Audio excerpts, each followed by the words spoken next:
Class 9 physics में chapter number 3 बल तथा गति के नियम के आंकिक प्रश्न हल करेंगे। पहला प्रश्न देखिए, किसी वस्तु पर 1.5 सेकंड के समय के लिए कोई बल लगाने पर उसकी चाल 1.5 मीटर प्रति सेकंड से 4.5 मीटर प्रति सेकंड हो जाती है।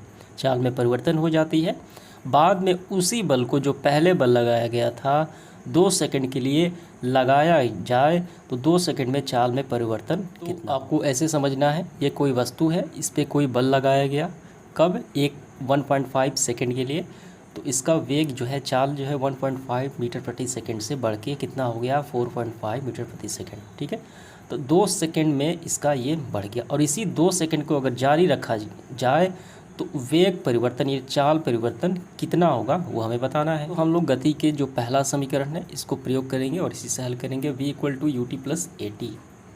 तो सबसे पहला काम है, जो मान दिया गया है उसको नोट करते हैं। बल का प्रथम स्थिति में त्वरण जब समय 1.5 सेकंड लगता है, ठीक है, उस समय में बल की प्रथम स्थिति में देखिए प्रारंभिक समय कितना है, t 1.5 सेकंड, और प्रारंभिक वेग कितना है 1.5 मीटर प्रति सेकंड है, और अंतिम वेग कितना है 4.5 मीटर प्रति सेकंड है। ठीक है, और अंतिम समय यानी t2 कितना है, 2 सेकंड में हमें वेग परिवर्तन यानी चाल परिवर्तन ज्ञात करना है। तो गति का जो पहला समीकरण है v = u + at प्रयोग करेंगे। तो v का मान कितना है, देखिए v का मान कितना है, v2। तो v मतलब क्या होता है, अंतिम वेग यानी v2 हो गया, तो 4.5 हो गया, इक्वल टू u यानी प्रारंभिक वेग v1 कितना है, देखिए 1.5 ये नहीं है, और समय कितना है 1.5 सेकंड है, 1.5 सेकंड है। 1.5 को हम इस तरफ लाते हैं, 4.5 - 1.5, यहाँ पे कितना बचा, a × 1.5 बचा। 4.5 में से 1.5 घटे तो बचेगा 3.5, तो 0 का कोई मतलब नहीं, हम 3 ही लिखते हैं। और यहाँ पे देखिए कितना बचा, a × 1.5 ऐसे। तो 1.5 को हम इस तरफ लाते हैं, गुणा में है तो भाग में आ जाएगी, तो 3 1.5 और यहाँ पे a, पॉइंट हटा तो ऊपर चला जाएगा 0, तो ये 30 हो गया, 15 दूनी 30 हो गया। तो a का मान त्वरण कितना आ गया, 2 मीटर प्रति सेकंड स्क्वायर। ठीक है, वेग में परिवर्तन की दर 2 त्वरण कहलाता है, ये त्वरण हो गया, चाल में परिवर्तन। तो ये का मान हम रखेंगे बल की दूसरी स्थिति में। ठीक है, बल की दूसरी स्थिति में जब उसको 2 सेकंड के लिए लगाया जा रहा हो, तो हम फिर वही फार्मूला प्रयोग करेंगे, यही वाला, लेकिन यहाँ पे v2 = u2 + at। ठीक है, तो बल की दूसरी स्थिति में 2 सेकंड में किसी का मान तो नहीं दिया गया है, और ये सारे मान जो है बल की प्रथम स्थिति में 1 सेकंड में ये सारे मान दिया गया है। यहाँ पे हम v2 के स्थान पे ये हम नहीं ले सकते हैं, ठीक है, ये खाली ही रहेगा। तो देखिए v2 ज्यों और u1 भी ज्यों, प्लस a के स्थान पे हमने अभी मान निकाला, कितना है 2 है, और t2 का मान भी दिया गया है, यहाँ पे कितना है, देखिए यहाँ पे 2 सेकंड, ये हो गया 2। तो यहाँ पे देखिए ये हम इस तरफ लाएंगे तो माइनस में आ जाएगा, v2 - v2 = ये 4 हो गया। तो इसका मतलब अंतिम वेग माइनस प्रारंभिक वेग, वेग में परिवर्तन की दर, ठीक है, वेग में परिवर्तन हो रहा है, चाल में परिवर्तन हो रहा है, तो कितना आ गया, 4 आ गया, 4 मीटर प्रति सेकंड आ गया, यही इसका आंसर हो जाता है। तो इसके बाद देखिए प्रश्न क्रमांक 2, 5 kg द्रव्यमान का एक पिंड 10 मीटर प्रति सेकंड वेग से चल रहा है, उस पर कोई एक बल लगाया गया जिससे वो 25 सेकंड में 35 मीटर प्रति सेकंड वेग प्राप्त कर लेता है, तो बल का मान ज्ञात करें। तो क्या समझ में आया, एक पिंड है, ठीक है, ऐसे एक पिंड है देखिए, और इसका वेग कितना है, ये 10 मीटर प्रति सेकंड वेग से चल रहा है, और इस पर एक कोई बाहरी बल लगा दिया गया, तो इसका वेग 25 सेकंड बाद बदल गया, पहले था 10 तो बदल गया 35। ठीक है, इसके वेग को बदलने वाला जो बल लगाया गया, इस बल का परिमाण हमें निकालना है, यानी कितना बल लगाया गया कि उसका वेग 10 से होकर 35 हो गया 25 सेकंड में। ठीक है, तो कैसे हम हल करेंगे, देखिए वेग परिवर्तन हो रहा है, वेग 10 था अब हो गया 35, यानी वेग परिवर्तन की दर क्या कहलाता है, त्वरण कहा जाता है। तो पहले हम त्वरण निकालेंगे, a निकालेंगे, जब a निकल जाएगा तो हम बल निकाल देंगे। बल का फॉर्मूला क्या होता है, F = m × a। हमें तो यहाँ पे द्रव्यमान भी दिया गया है, और जब हम ए निकालेंगे तो उसका मान रख देंगे तो आसानी से निकल जाएगा, यानी बल निकल जाएगा। आइए इसको हल करते हैं। तो सबसे पहले आपको करना है, जो दिया गया मान है उसको नोट करना है। पिंड का द्रव्यमान 5 kg है, प्रारंभिक वेग पिंड का 10 मीटर प्रति सेकंड है, अंतिम वेग कितना है देखिए 35 मीटर प्रति सेकंड है, समय कितना लगता है 25 सेकंड लगता है। तो हमें f निकालना है। पहले देखिए त्वरण ज्ञात करते हैं। तो त्वरण का क्या फार्मूला होता है, a = v2 माइनस v1 बटे टी, यानी वेग परिवर्तन की दर त्वरण कहा जाता है। तो यानी अंतिम वेग v माइनस u बटे टी, ठीक है।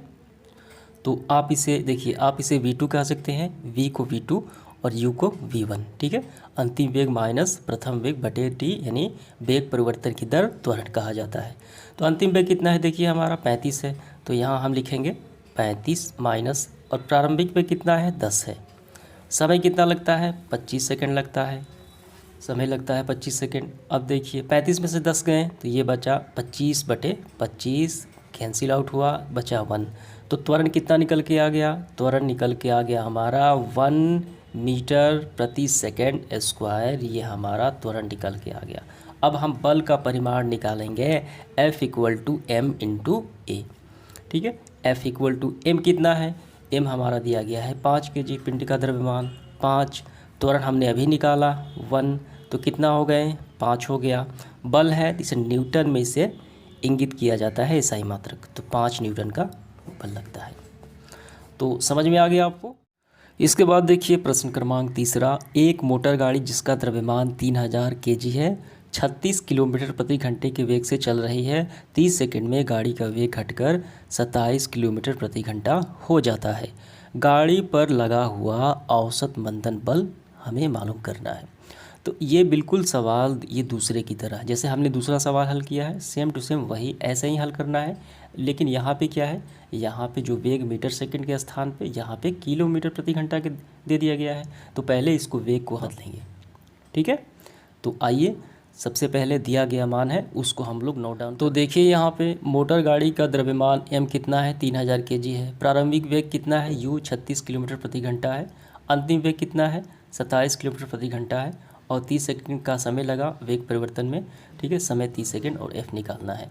एक बात और आपको ध्यान देना है, यहाँ पे वेग जो परिवर्तन हो रहा है, यहाँ पे वेग पहले 36 किलोमीटर प्रति घंटा था, अब प्रारंभिक वेग घटकर कितना हो गया 27 हो गया, यानी वेग कमी हो रहा है, अवमंदन हो रहा है। तो वेग परिवर्तन की दर त्वरण कहलाती है। जो त्वरण का मान आएगा वो माइनस में आएगा। क्यों आएगा, क्योंकि यहाँ पे वेग अवमंदन के कारण त्वरण भी अवमंदन हो रहा है, ठीक है। सबसे पहले हमें लिखना है, हम जानते हैं कि वेग में परिवर्तन की दर त्वरण कहा जाता है। तो कैसे हल किया जाए, जैसे हमने सवाल नंबर दूसरा हल किया है, हमें ए निकालना है, त्वरण हम निकालेंगे, और उसके बाद हमें इसमें भी बल निकालना है, इसमें भी बल निकालना है। तो ए निकालने के बाद बल का फार्मूला m × a होता है। तो द्रव्यमान दिया गया है m, और a जब हम निकालेंगे तो मान रख देंगे, तो वैसे ही हल होगा। तो सबसे पहली बात हमें लिखना है, हम जानते हैं कि वेग में परिवर्तन की दर त्वरण कहा जाता है, इसलिए v माइनस u यानी अंतिम वेग माइनस प्रथम वेग बटे t, v2 माइनस v1 बटे t, ठीक है। तो यहाँ पे हम मान रखेंगे, v का मान कितना है अंतिम वेग। तो सबसे पहले काम करते हैं, हम इसको मीटर सेकंड में बदल देते हैं, ठीक है। हम इन दोनों को मीटर सेकंड में बदल देते हैं और उसके बाद यहाँ पे हल करेंगे। आइए बदलते हैं। तो पहला क्या है देखिए 36 है, तो 36 किलोमीटर प्रति घंटा। तो किलोमीटर में आपको ध्यान देना है 36 लिखा जाएगा, किलोमीटर में कितना मीटर होता है तो 1000 मीटर होता है। घंटा में कितना सेकंड होता है तो 3600 होता है, ठीक है। 3 जीरो यहाँ से देखिए, यहाँ से 2 जीरो कैंसिल आउट हो गए, नीचे 36 और ऊपर कितना 10 बचा, ठीक है। यहाँ पे 5 दूनी 10 और ये 18 दूनी 36, तो कितना हो गए 5/18। तो 18 दूनी 36 ये भी हो गया, 5 दूनी 10, 10 मीटर प्रति सेकंड हो गया। इसका कितना हो गया, इसका हो गया 10 मीटर प्रति सेकंड। अब इसके बाद 27 को हम निकालते हैं, देखिए यहाँ पे 27। अब देखिए हम बार बार हम ऐसा नहीं करेंगे 1000, तो हम डायरेक्ट कर देंगे 5/18, 5/18 ऐसे ही होता है, ठीक है। तो ये कितने बार में जाएगा, तो यहाँ पे देखिए ये 9 से नतीजा 27 हो गया, और ये 6 18 हो गया। फिर ये 3 से जाएगा, 3 का 9 और ये 2 तिहाई 6 हो गया। बचती आई 15, यानी 15 और यहाँ पे 2, 15/2 कितना हुआ 15/2। तो इसका कितना आ गया, इसका आ गया 15/2 मीटर प्रति सेकंड। ठीक है, अब हम मान रखेंगे, वही मान रखेंगे। V2 कितना है देखिए 15/2, तो हम यहाँ रखेंगे, ऐसे करेंगे हम A = V2 15/2। V1 कितना है हमारा, V1 तो आया 10 मीटर प्रति सेकंड, तो ये हो गया 10 बटे में समय कितना लगा, समय लगा 30 सेकंड, बटे में 30 लिखेंगे। तो इतना तो आपको समझ में आ गया। तो सबसे पहले हम क्या करेंगे, ऊपर वाले को हल कर लेते हैं। देखिए यहाँ से, यहाँ पे 1, इसका एलसीएम कितना होगा, 2 ही होगा, एक बार में तो 15 होगा, कितने बार में 2 होगा, 2 बार में 10 दूनी 20 होगा, 20। तो यहाँ पे देखिए 15 में से 20 घटे तो -5/2 और नीचे 30 बच गया है, तो इसको हम 30 को भी लगा देते हैं बटे 1। ठीक है, तो ये ऊपर जाएगा तो ये पलट जाता है, तो हम ऐसे करेंगे -5/2, तो ये पलट गया, तो 30/1 है तो 1/30 हो गया। ठीक है, 6 5 30। ठीक है, तो कितना हो गए, देखिए ऊपर कितना हमारा 1 और नीचे 5 दूनी 10, लेकिन माइनस का। अब देखिए 5 6 के 30, यहाँ पे 6 होगा, यहाँ पे 6 बार में कैंसिल आउट हुआ, तो 6 दूनी 12, यहाँ पे 12 हो जाएगा, माइनस का 1/12। तो त्वरण कितना निकल के आ गया, तो त्वरण हमारा आ गया माइनस का 1/12। तो माइनस मैंने कहा था कि माइनस में आएगा, तो माइनस क्या दिखाता है, माइनस नहीं लिखा जाता, हमें ये बस यही लिख दिया जाता है त्वरण अवमंदन हो रहा है, यहाँ त्वरण अवमंदन है। तो फाइनली ए का मान आ गया हमारा 1/12। ये बात आपको लिखा जाता है, लेकिन माइनस में त्वरण नहीं लिया जाता। ठीक है, तो ए का मान कितना 1/12 आ गया। अब हम बल निकालेंगे, बल का परिमाण निकालेंगे, हमें बल ज्ञात करना है। तो कितना होता है F = m × A। तो F = m, द्रव्यमान कितना है, द्रव्यमान तो 3000 kg है, तो यहाँ पे होगा 3000, और त्वरण हमने अभी निकाला 1/12, 1/12। ठीक है, तो आइए कैंसिल आउट किया जाए, तो ये 1500, 15 दूनी 30, 6 दूनी 12।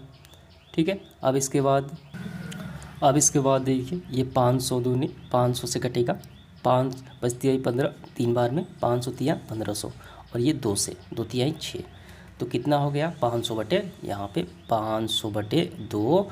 तो फाइनली बल कितना आ गया, बल आ गया 250। ये न्यूटन है, बल का ही सही मात्रक होता है, तो आपको लिखना है 250 न्यूटन। तो उम्मीद करता हूँ ये आपको अच्छे से समझ में आ गया होगा। तो इसके बाद देखिए प्रश्न क्रमांक 4, 30 न्यूटन का बल 5 kg द्रव्यमान पर कितनी देर कार्य करे कि उसका वेग 15 मीटर प्रति सेकंड हो जाए। तो क्या समझ में आया, हमें क्या ज्ञात करना है इस सवाल में।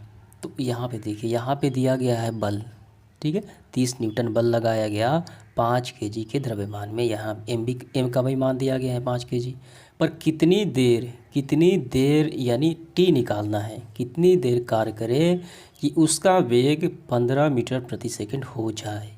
ठीक है, हो जाए यहाँ पे बात की गई है, इसका मतलब ये अंतिम वेग है, यानी ये v है, और प्रारंभिक वेग नहीं है, इसका मतलब 0 है, तभी तो उस पर बल लगाया गया। तो u का मान हो जाएगा 0 और अंतिम वेग हो जाएगा 15। ठीक है, तो हमें t ज्ञात करना है। तो t ज्ञात करना है, तो सबसे पहले जो दिया गया मान है, आइए इसको पहले हम लोग लिख लेते हैं। तो जो दिया गया मान है मैंने यहाँ पे लिख लिया, बल 30 न्यूटन, द्रव्यमान 5 kg, अंतिम वेग 15 मीटर प्रति सेकंड, प्रारंभिक वेग 0, t ज्ञात करना है। तो t कैसे ज्ञात होगा, तो आइए समझते हैं हम लोग पहले, और उसके बाद हल करेंगे। तो देखिए t हम यहाँ से ज्ञात करेंगे। त्वरण का क्या फार्मूला होता है, हमने कई बार पढ़ा, वेग परिवर्तन की दर त्वरण कहलाती है। तो ये इसका फार्मूला हो गया, यहाँ पे t है। ठीक है, लेकिन समस्या ये है कि यहाँ हमारे पास अभी a का मान तो है नहीं, a का मान नहीं है। ठीक है, और t का भी मान नहीं है। ठीक है, इसलिए हम ये फार्मूला प्रयोग नहीं करेंगे, हम ये फार्मूला प्रयोग करेंगे, क्योंकि यहाँ पे बल का मान दिया गया है 30 न्यूटन, यहाँ बल हम रख देंगे 30 न्यूटन, और द्रव्यमान भी दिया गया है, हम आसानी से a निकाल लेंगे। a जब निकल जाएगा तो हम ये फार्मूला प्रयोग कर लेंगे। ठीक है, तो a का मान रखेंगे, और अंतिम वेग भी हमारे पास है देखिए, और प्रथम वेग भी है 0, और t आसानी से हम यहाँ से निकाल सकते हैं। ठीक है, समझ में आ गया। तो पहले कौन सा अप्लाई करें, पहले हम ये फार्मूला अप्लाई, ये मान रखते हैं F का मान कितना है, तो F का मान है हमारा 30 न्यूटन इक्वल टू M कितना है 5 kg, ये तो हमें निकालना है। तो ये गुणा वाली संख्या है, एक के साथ गुणा 5 में है, तो गुणा वाली संख्या इस तरफ आती है तो भाग में हो जाती है 30/5 और यहाँ पे 1, 5 6 के 30 हो गया 6 बार में। तो ए का मान हमारा निकल के आ गया 6 मीटर प्रति सेकंड स्क्वायर। अब हम यहाँ से क्या याद करेंगे, अब हम निकालेंगे त्वरण के फार्मूले से। ठीक है, त्वरण का क्या फार्मूला होता है, यहाँ पर हम लिखेंगे वेग परिवर्तन की दर यानी ए इक्वल टू वी अंतिम वेग यानी प्रारंभिक वेग बटे टी। ये वी है और ये यू है, टी है। तो ए का मान हमने अभी निकाला 6 और यहाँ पे अंतिम वेग कितना है, देखिए 15 है और यहाँ पे प्रारंभिक वेग है हमारा 0। समय तो हमें ज्ञात करना है। यहाँ पे समझिए आप, यहाँ पे भाग में है समय, भाग वाली संख्या का पक्षांतर होता है तो इस तरफ जाती है तो गुणा में हो जाती है, तो टी इस तरफ जाएगा तो ये गुणा में हो जाएगा 6t हो जाएगा। और यहाँ पे कितना बचा 15 - 0, तो हम डायरेक्ट घटा भी लेते हैं, 15 में से 0 घटे तो ये 15 ही होगा। और फिर यहाँ पे देखिए टी जो है गुणा में किसके साथ है, 6 के साथ है।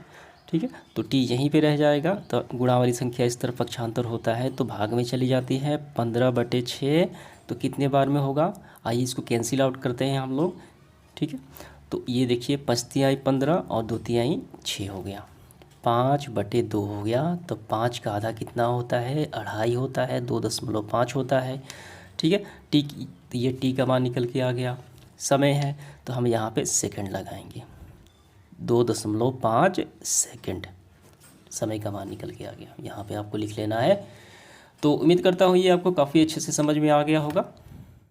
तो इसके बाद देखिए पांचवा क्या है, किसी द्रव्यमान m1 पर 5 न्यूटन का बल लगाने पर 8 मीटर प्रति सेकंड स्क्वायर का त्वरण उत्पन्न होता है, जबकि इसी परिमाण का बल द्रव्यमान m2 में 24 मीटर प्रति सेकंड का त्वरण उत्पन्न करता है। यदि दोनों द्रव्यमान को परस्पर बांधकर एक कर दिया जाए तो इस बल द्वारा संयुक्त द्रव्यमान में कितना त्वरण उत्पन्न होगा। तो इस प्रश्न का आपको मतलब क्या समझ में आया। तो देखिए इस प्रश्न में हमें त्वरण ज्ञात करना है, लेकिन उससे पहले हमें m1 और m2 का मान भी ज्ञात करना है। ठीक है, तो देखिए क्या है कि यहाँ पे द्रव्यमान m1 है जिस पे 5 न्यूटन का बल लगाने पर 8 मीटर प्रति सेकंड स्क्वायर का त्वरण उत्पन्न होता है। ठीक है, जबकि इसी परिमाण का बल लगाने पर, जो इसी परिमाण का बल यानी 5 न्यूटन का बल m2 पर भी लगाने पर 24 मीटर प्रति सेकंड का त्वरण उत्पन्न करता है। यदि दोनों द्रव्यमानों को, जब हम m1 m2 निकाल लेंगे तो दोनों को जोड़ देंगे, यानी दोनों द्रव्यमानों को परस्पर बांध कर एक कर दिया जाए, जोड़ दिया जाए, तो इस बल द्वारा संयुक्त द्रव्यमान में कितना त्वरण उत्पन्न होगा। तो सबसे पहले जो मान दिए गए हैं वो पहले हम लोग लिखेंगे। देखिए द्रव्यमान m1 के लिए देखिए बल कितना है इसका, F1 5 न्यूटन है और इसका त्वरण कितना है 8 मीटर प्रति सेकंड स्क्वायर, ये पहले के लिए। द्रव्यमान m2 के लिए बल तो वही रहेगा 5 न्यूटन, एक ही परिमाण है बल का, लेकिन त्वरण कितना है 24 मीटर प्रति सेकंड स्क्वायर। अब हम यहाँ से निकालेंगे क्या, m का मान और इसका m2 का मान। तो m का मान निकालने के लिए हम क्या करेंगे, जो फार्मूला होता है F = m × a, यहीं से निकालेंगे क्योंकि यहाँ पे तो दिया गया है और F का भी मान है तो m हम आसानी से निकाल सकते हैं। तो यहाँ m1 है, देखिए बल कितना है 5 न्यूटन, हम यहाँ पर रखते हैं 5, m तो हमें निकालना है और a है 8। ठीक है, तो ये गुणा वाली संख्या है, तो गुणा वाली संख्या जो ये 8 है तो इस तरफ आ जाएगी, इसका मतलब भाग में आ जाएगी, तो m = 5/8 हो गया। ठीक है, तो ये तो m1 निकल के आ गया कितना 5/8। अब इसके बाद m2 देखिए, इसके लिए भी वैसे ही निकालना है, F = m × a। F का मान 5 न्यूटन है, m तो हमें निकालना है, यहाँ पे m2 होगा और यहाँ पे देखिए a के स्थान पे होगा 24 हमारा। इसके बाद देखिए ये गुणा वाली है तो इस तरफ आएगी, तो यहाँ पे m2 = 5/24, तो ये m2 निकल के आ गया, दोनों मान निकल के आ गए। अब इसके बाद देखिए क्या है प्रश्नानुसार, तो यदि दोनों द्रव्यमानों को परस्पर बांधकर एक कर दिया जाए यानी दोनों को जोड़ दिया जाए। ठीक है, तो आपको लिखना है प्रश्नानुसार दोनों द्रव्यमानों को जोड़ने पर, तो m1 + m2 = कितना है, देखिए m1 है 5/8 प्लस m2 है 5/24। अब इसका एलसीएम निकाल लेते हैं, 8 और 24 कैल्शियम होता है 24, कितने बार में, 3 बार में, तो 15 हो गए, एक बार में तो 5 हो गए। तो कितना होगा ये 20/24 होगा। तो कैंसिल आउट हो जाएगा क्या, तो हो जाएगा कैंसिल आउट। कितने बार में होगा, तो ये 5 से होगा। ठीक है, 5 चौका 20 और 6 चौका 24, यानी 5/6 आ गया। जब हम दोनों द्रव्यमानों को जोड़ते हैं तो इसका मान 5/6 आ गया। तो इसको हमें केजी में लिखना होगा, तो ये द्रव्यमान है, केजी हो गया। ठीक है, अब इसके बाद देखिए क्या है, अब हमें क्या निकालना है, इन दोनों द्रव्यमानों से संयुक्त रूप से हमें त्वरण ज्ञात करना है। ठीक है, दोनों द्रव्यमानों से संयुक्त द्रव्यमानों से त्वरण ज्ञात करना है, कितना त्वरण उत्पन्न होगा। तो फिर वही फार्मूला अप्लाई करेंगे, F = m × a। यहाँ बल का परिमाण कितना है, तो यहाँ बल का परिमाण देखिए है, दोनों द्रव्यमानों के लिए तो 5 न्यूटन ही है F का मान, तो यहाँ पे 5 हो जाएगा। m का मान हमने अभी निकाला 5/6, ये तो हमें ज्ञात करना है। ठीक है, अब यहाँ से देखिए ये ज्ञात करेंगे तो a को हम यही छोड़ देते हैं और ये गुणा में है तो इस तरफ आ जाएगी, तो क्या हो जाएगी, भाग में आ जाएगी। ठीक है, तो a = ये 5 और ये देखिए जब इस तरफ आएगी ये पलट जाएगी, 5 ऊपर तो नीचे आ जाएगा, × 6/5। 5 से 5 कैंसिल आउट हो गए, तो a का मान हमारा फाइनली कितना आया, 6। तो ये त्वरण है, तो मीटर/सेकंड²। ठीक है, तो ये समझ में आ गया इसका आंसर। इसके बाद देखिए प्रश्न क्रमांक 6 क्या है, 2 kg द्रव्यमान के पिंड पर कितना बल लगाने से उसमें 5 मीटर/सेकंड² का त्वरण यानी एक्सेलरेशन उत्पन्न होता है। तो सबसे सिंपल सवाल यही है। तो सबसे पहले देखिए दिया गया मान क्या है, यहाँ पे बल कितना है, यहाँ पे द्रव्यमान कितना है, m है, m कितना है, 2 kg है, और यहाँ पे और त्वरण कितना है, a का मान है 5 मीटर/सेकंड²। हमें क्या निकालना है, बल की गणना करना है। ठीक है, कितना बल लगाया जाए, तो बल का हम सिंपल तरीके से फार्मूला हम जानते हैं, F = m × a होता है। m का मान कितना है, 2 kg, 2, और a का मान कितना है, 5, तो 5 दूनी 10, ये बल है, तो ऐसा ही मात्रक हो गया न्यूटन में 10 न्यूटन। ठीक है, ये आपको समझ में आ गया। इसके बाद देखिए सेशन का आखिरी सवाल 7वां, काफ़ी इंपॉर्टेंट सवाल है और काफ़ी ध्यान से आपको समझना है इसको। किसी बंदूक से 0.06 kg की कोई गोली 40 मीटर/सेकंड के वेग से छोड़ी जाती है। यदि बंदूक 20 यहाँ पे सेंटीमीटर/सेकंड वेग से पीछे हटती है तो द्रव्यमान निकालें। यहाँ पे आपको सही करना है, कुछ किताबों में मीटर/सेकंड दिया गया है जो बिल्कुल गलत है।